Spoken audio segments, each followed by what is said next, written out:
I'm pregnant, and it's yours. Grace stood in front of the big gate of the Okafor family house.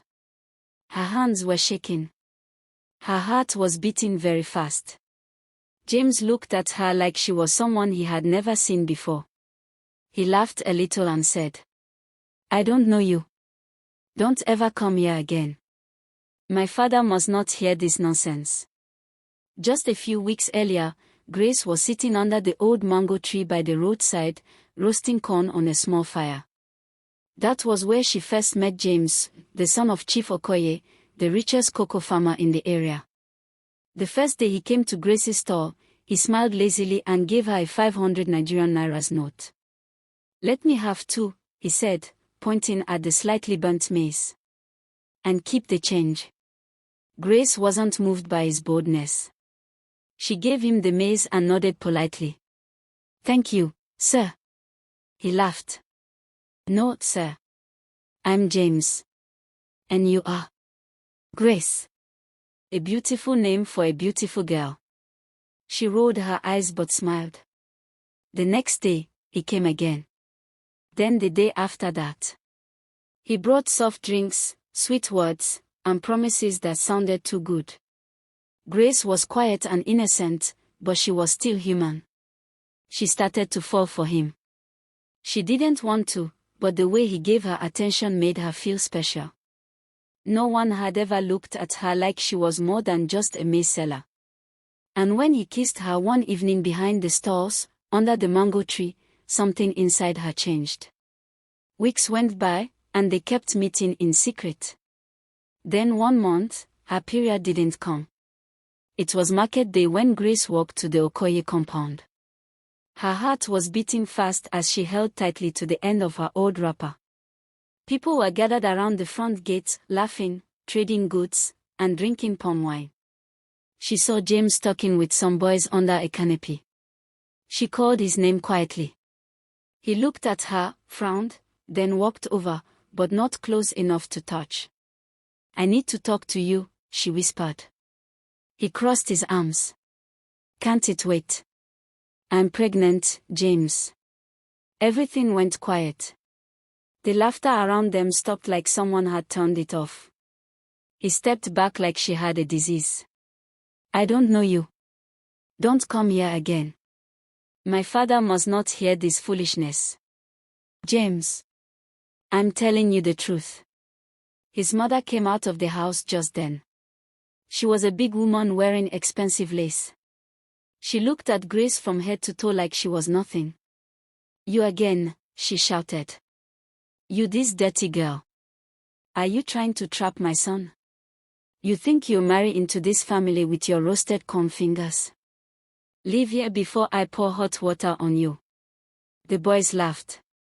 James gave a small smile and turned away. Grace stood still for a moment. Then she turned and walked away, her face burning with shame, her feet dragging in the dust. The sun felt slower to rise the morning Grace realized the world would never see her the same way again.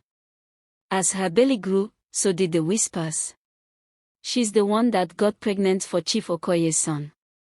Who raised her like that? Such a pretty girl, wasted." People in the market started avoiding her. Customers stopped buying from her. Even Grandma's friends, who used to be friendly and talkative, now gave her cold looks and quiet prayers. The shame felt heavy, like smoke that wouldn't go away. But Grace, even though she was young, refused to break. She stopped waiting for James. Even hearing his name made her feel sick. When the baby came, it was a stormy night in June. Rain hit their old, leaking zinc roof while Grandma boiled water and whispered prayers. Grace cried out in pain, her fingers digging into the old mat under her. Then, after many long hours, a baby cried, loud, strong, and full of life. "A boy," Grandma said with tears running down her face. "Strong and healthy." Grace looked at the small baby in her arms, wrapped in an old wrapper. His skin was smooth. His eyes were closed tight. "I'll call him Victor," she said softly. "He will rise above all this." Raising Victor was a quiet way of fighting back every day. Grace sowed groundnuts during the dry season. During the rainy season, she washed clothes for rich families. Sometimes, she walked 10 kilometers just to deliver firewood. Her hands were sore, her back hurt, but she always smiled when she got home to hear her son laughing. Victor grew fast. He was smart, curious, and very kind. Even at age 5, he helped his mother count money and carry buckets of water. When anyone made fun of her, he stood beside her with his small fist tight. "Leave my mama alone," he once shouted at a market woman. "She's stronger than all of you." Grace laughed and cried that day at the same time. In school, Victor did very well. He read everything he could find, borrowed school books, newspapers used to wrap akra, even old magazines from the trash. Grace couldn't help him with homework, but she sat with him every night and listened as he read out loud. One evening, when Victor was 12, he came home with a black eye. A boy had called him the bastard consoler's son. But Victor didn't cry. Instead, he said, "I'll show them. I'll become someone they'll never forget." Grace hugged him tight. "You already are." While Grace and Victor were building their lives from almost nothing, James was losing everything he once had. After he pushed Grace away, James enjoyed some attention. Boys admired him. Girls liked him. But that didn't last long. At the university in Lagos, James partied more than he studied.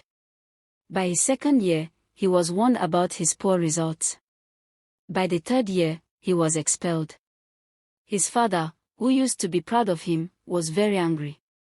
"You won't get a single kobo from me if you don't become useful," he shouted. James tried to run his father's cocoa farm, but he didn't take it seriously. He gave jobs to his friends, wasted money, and didn't listen to the elders. Soon, the farm stopped doing well. He took a loan to grow the business, but the cocoa trees got sick, and everything failed. He was deep in debt. The Okoye name lost its respect in the village. The family had to sell land just to survive. The counselor's daughter, the one James wanted to marry, chose a banker instead. By the time James turned 40, his father had died from a stroke. The big family house was rented out to strangers. James lived in a small 2-room flat with his new wife and children, no longer the prince he once was. Victor's journey to becoming Dr. Victor was not easy. It was full of scholarship letters, late-night reading, and strong determination. He got a full scholarship to a federal university, where he studied medicine.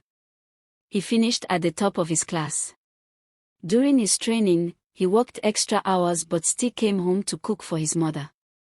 At age 28, he opened his first private hospital in Benin City.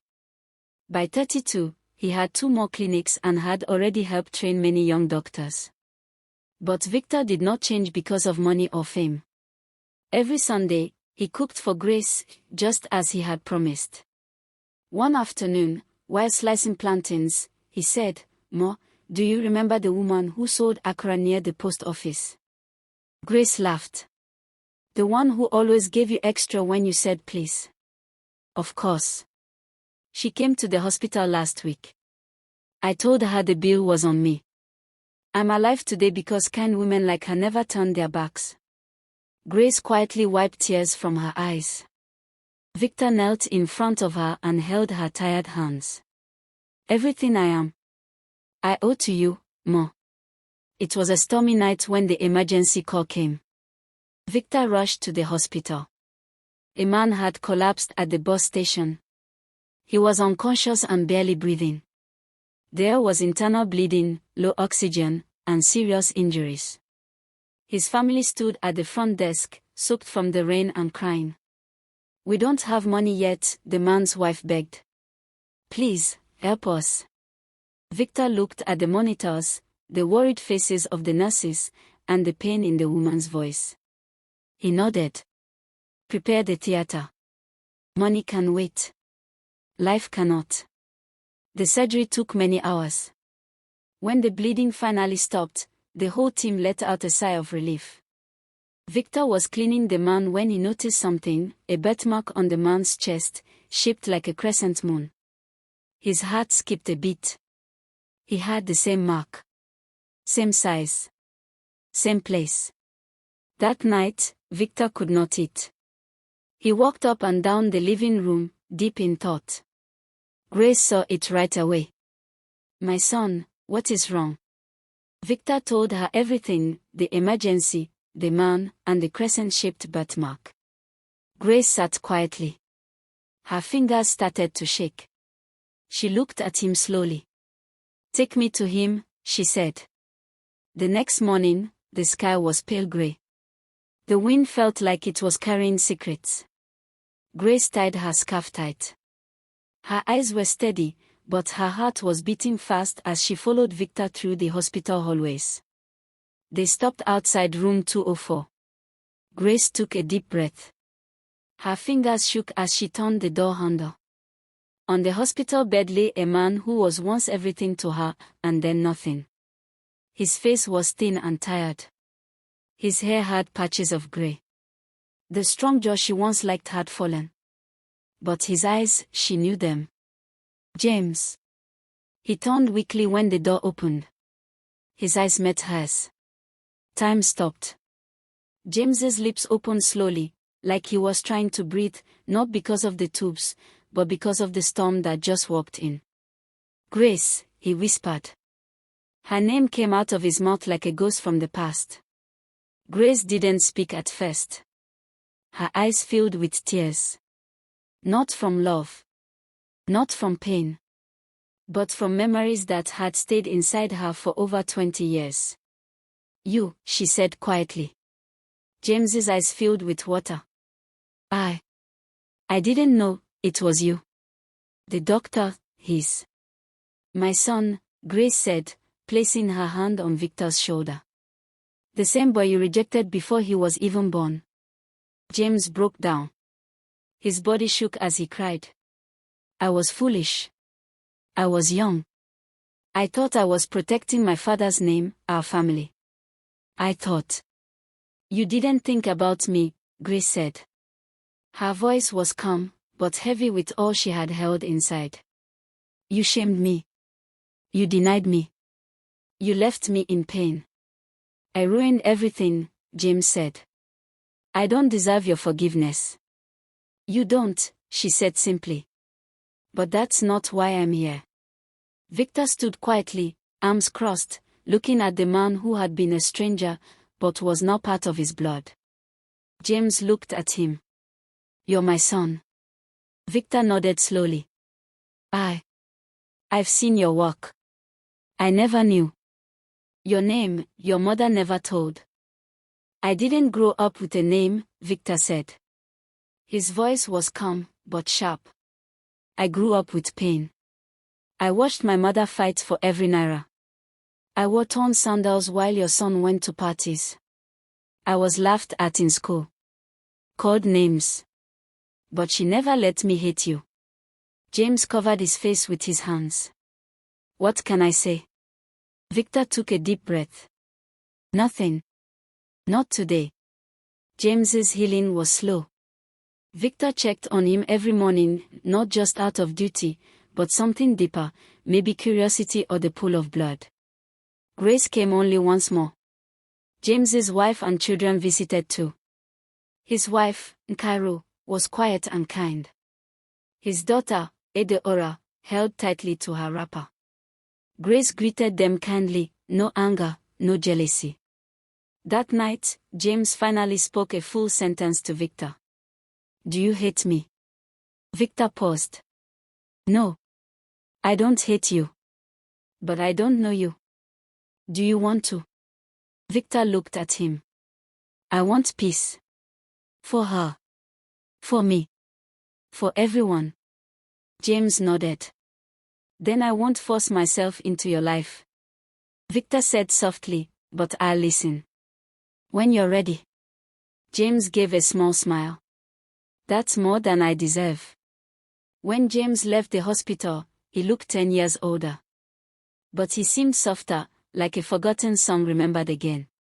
Victor paid for everything, not because James earned it, but because Grace had taught him that everyone deserves dignity. As James stepped out, he turned to Grace. "Thank you for raising him into the kind of man I never became." Grace didn't answer. She just nodded. Victor walked Grace to the car. "Do you regret any of it?" he asked. She looked out the window, then at him. "No. Not for a second. You were worth all the pain." Months later, Grace got an envelope. It was from James. Inside was a shaky, handwritten letter, and a land deed. The last piece of his family's land, now in Victor's name. "I don't know if this means anything," the letter said, "but I want to give back. I hope you build something beautiful, like your life." Victor smiled and folded the letter. He gave the land to a nonprofit that builds free clinics for mothers and children. Dear viewers, what lesson did you learn from this powerful story? Let us know in the comments below. And don't forget to like, share, and subscribe for more inspiring stories.